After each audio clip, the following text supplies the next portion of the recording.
கொலை அக்கறைதானே ஒழிய வன்முறை அல்ல என தான் கூறிய கருத்து சர்ச்சையான நிலையில் நடிகர் ரஞ்சித் அதற்கு புது விளக்கம் அளித்துள்ளார். வெள்ளிக்கிழமையன்று செய்தியாளர் சந்திப்பில் பேசிய ரஞ்சித், பெற்றோர்களின் அதீத அக்கறையின் விளைவுதான் ஆணவ கொலை என கூறியது கடும் சர்ச்சைக்கு வித்திட்டது. இந்நிலையில் அதற்கு விளக்கம் அளித்த அவர் தான் ஆணவ கொலைக்கு எதிரான ஆள் என தெரிவித்துள்ளார். யாராவது ஒரு மனிதன் ஆணவ கொலைக்கு சப்போர்ட் பண்ணுவானா சாமி? சொல்லுங்க. யாரும் சப்போர்ட் பண்ண மாட்டாங்க. சத்தியமா நான் சப்போர்ட் பண்ண மாட்டேன். எனக்கு கொலைங்கிறது எனக்கு பிடிக்காது. ஒரு உயிர் பலிங்கிறது நமக்கு வாழ்க்கையாக அது எனக்கு என்னைக்குமே பிடிக்காது. அமைச்சர் உதயநிதி ஸ்டாலின் துணை முதலமைச்சரானால் சந்தோஷம்தான் என அமைச்சர் தாமு அன்பரசன் தெரிவித்துள்ளார். சென்னை அடுத்த ஐயப்பந்தாங்கலில் திமுகவில் புதிய உறுப்பினர் சேர்க்கை தொடர்பான கூட்டம் நடைபெற்றது. இதில் சிறு குறு மற்றும் நடுத்தர தொழில் நிறுவனங்கள் துறை அமைச்சர் தாமு அன்பரசன் பங்கேற்று பேசினார். அப்போது நடிகர்கள் கூட்டம் கூடுவதை வைத்து தமிழ்நாட்டின் முதலமைச்சர் ஆகிவிடலாம் என்று நினைப்பதாக கூறினார். ஆனால் வருகின்ற காலங்களில் இந்த சீமா மாதிரி இந்த நடிகர்கள்லாம் வருவான். நடிகரோட பாருங்க, நான் கூட பாப்ப ரசிக்கலாம். அதோட வந்துடணும். புரியுதா? மயிலாடுதுறை அருகே பொறையாறில் தாங்கள் படித்த கல்லூரிக்கு 38 லட்சம் ரூபாய் செலவில் வகுப்பறைகளை கட்டிக் கொடுத்து அசத்தியுள்ளனர். 1972 முதல் இயங்கி வரும் டிபிஎம்எல் கல்லூரியில் 1980 முதல் 2000ஆம் ஆண்டு வரை பயின்ற முன்னாள் மாணவர்கள் தொடர்ந்து கல்லூரிக்கு பல்வேறு நலத்திட்ட உதவிகளை வழங்கி வருகின்றனர்.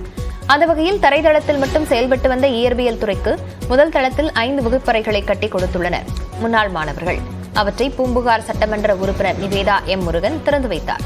முன்னாள் மாணவர்கள் தங்கள் குடும்பத்துடன் நிகழ்ச்சியில் பங்கேற்று தங்கள் நினைவலைகளை பகிர்ந்து கொண்டனர்.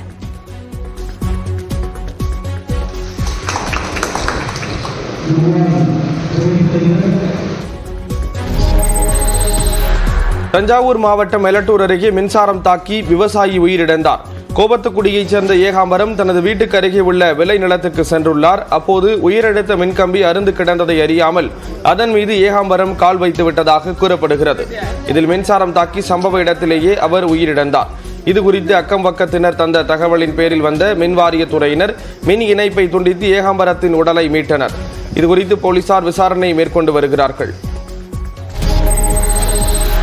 தருமபுரி மாவட்டம் கடத்தூர் அருகே செயல்படும் கல்குவாரியை நிரந்தரமாக மூடக்கோரி போராட்டம் நடைபெற்றது. கடத்தூர் அருகே மடதஹள்ளி ஊராட்சியில் உள்ள தனியார் கல்குவாரியை அகற்றக்கோரி அப்பகுதி மக்கள் போராட்டத்தில் ஈடுபட்டனர். குறிப்பாக அனுமதியின்றி செயல்படும் குவாரி குறித்து புகார் அளித்தும் எந்த நடவடிக்கையும் எடுக்கவில்லை என குற்றம் சாட்டுகின்றனர். மேலும் டெண்டர் முடிந்தும் தொடர்ந்து இயங்கி வரும் குவாரியை ஏன் அகற்றவில்லை என கேள்வி எழுப்பி எம்எல்ஏ கோவிந்தசாமியுடன் அப்பகுதி மக்கள் வாக்குவாதத்தில் ஈடுபட்டனர்.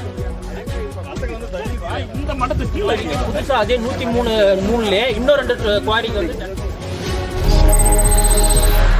நீலகிரி மாவட்டம் பந்தலூர் தேவாலா பகுதியில் ஒரே அறையில் 2 கழிவறைகள் கட்டப்பட்டுள்ளது அதிருப்தியை ஏற்படுத்தியுள்ளது.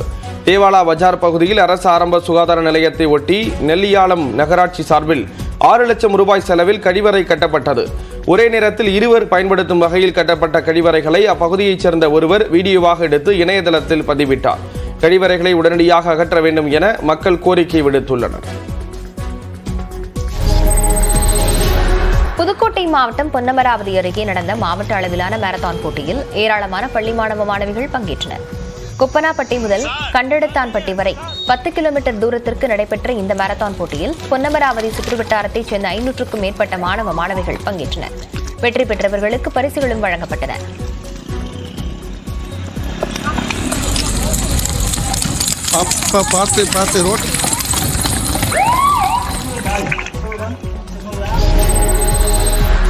கோயம்புத்தூர் அபுதாபி இடையே விமான சேவை துவங்கியுள்ளது. அபுதாபியிலிருந்து கோவைக்கு 163 பயணிகளுடன் இண்டிகோ விமானம் வந்தது. இந்த விமானத்துக்கு கோவை விமான நிலைய தீயணைப்பு படையினர் தண்ணீரை பீச்சடித்து வரவேற்பளித்தனர். இதனைத் தொடர்ந்து கோவை விமான நிலையத்திலிருந்து அபுதாபிக்கு முதல் விமான சேவை தொடங்கப்பட்டது. செவ்வாய், வியாழன், சனி ஆகிய 3 நாட்கள் கோவையிலிருந்து அபுதாபிக்கு விமான சேவை வழங்கப்பட உள்ளது. சிதம்பரம் அருகே காட்டுக்கூடலூரில் ஆற்றுக்கரையோரம் படுத்து தூங்கிய முதலையை வனத்துறையினர் பத்திரமாக மீட்டு கொள்ளிடமாற்றில் விட்டனர். ஆற்றுப்படுகிட்டிற்கு அருகே சுமார் 12 அடி நீளமுள்ள 350 கிலோ மதிக்கத்தக்க முதலை படுத்து தூங்கிக் கொண்டிருந்தது. வனத்துறையினருக்கு தகவல் தெரிவிக்கப்பட்ட நிலையில் பின்னர் முதலை பிடிப்பதில் தேர்ச்சி பெற்றவர்களுடன் வந்த வனத்துறையினர் முதலையை பத்திரமாக பிடித்தனர். பின்னர் மினி லாரியில் ஏற்றப்பட்டு அணைக்கரை பகுதியில் கொள்ளிடமாற்றில் விடப்பட்டது.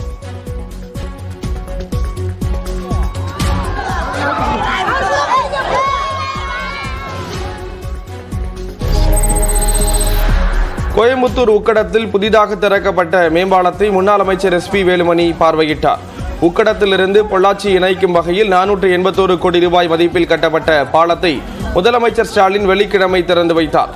அதைத் தொடர்ந்து மேம்பாலம் பொதுமக்கள் பயன்பாட்டுக்கு வந்தது. இந்நிலையில் மேம்பாலத்தை MLAவும் முன்னாள் அமைச்சருமான SP வேலுமணி பார்வையிட்டார். அப்போது அதிமுகவினர் அவரை பட்டாசு வெடித்து வரவேற்றனர்.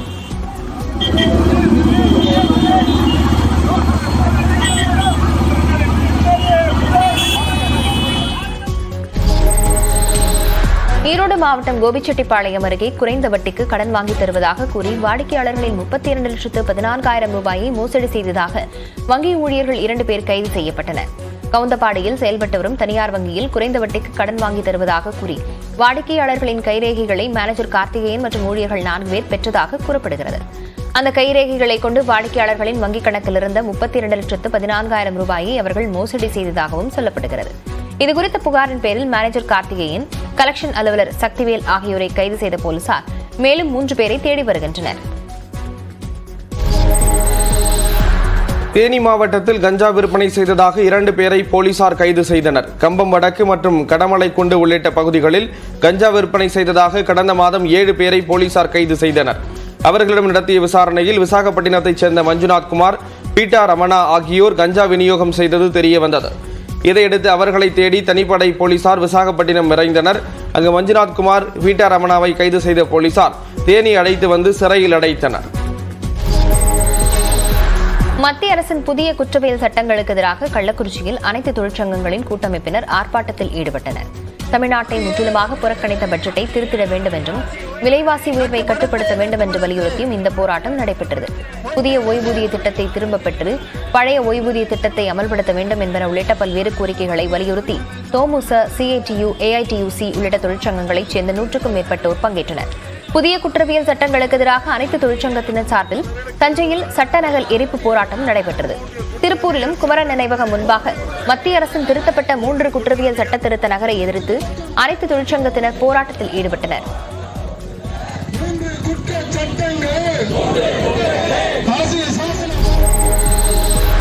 மலேசியாவிலிருந்து கடத்தி கொண்டுவரப்பட்ட அலங்கார நட்சத்திர ஆமைகள் சென்னை விமான நிலையத்தில் பறிமுதல் செய்யப்பட்டன.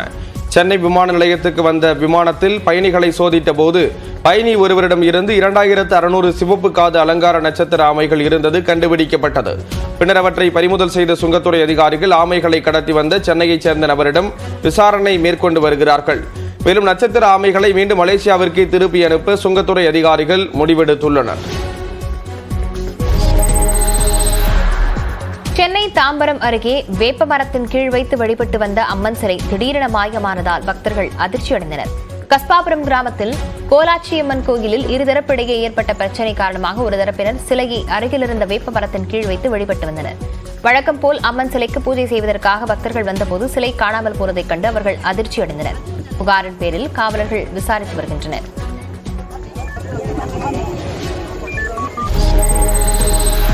ஈரோடு மாவட்டம் அந்தியூரில் புகழ்பெற்ற குருநாதசாமி கோவில் கால்நடை சந்தை தொடங்கியது. இங்கு தமிழ்நாட்டின் புகழ்பெற்ற காங்கேயம் காளைகள், நாட்டு மாடுகள், பர்கூர் இன மாடுகள், கலப்பின மாடுகளான சிந்து, ஜெர்சி, உயர்ரக கலப்பின மாடுகள் ஆகியவை கால்நடை சந்தைக்கு வந்துள்ளன.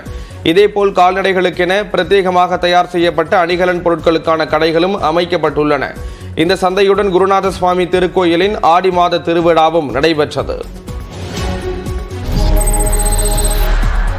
காஞ்சிபுரத்தில் 7 கோடி ரூபாய் மதிப்பில் கட்டப்பட்ட ராஜாஜி சந்தை திறப்பு விழா தற்போது வரை நடக்கவில்லை என குற்றச்சாட்டு எழுந்துள்ளது. நகரில் இருந்த 100 ஆண்டுகள் பழமை வாய்ந்த ராஜாஜி சந்தை இடிக்கப்பட்டு அதே இடத்தில் பல்வேறு வசதிகளுடன் கூடிய புதிய சந்தை கட்டப்பட்டது. இந்நிலையில் லேசான மழைக்கே தற்காலிக சந்தையில் மழைநீர் தேங்குவதால் எதிர்வரும் பருவமழைக்குள் புதிய சந்தையை திறக்க வேண்டும் என வியாபாரிகள் கோரிக்கை வைத்துள்ளனர்.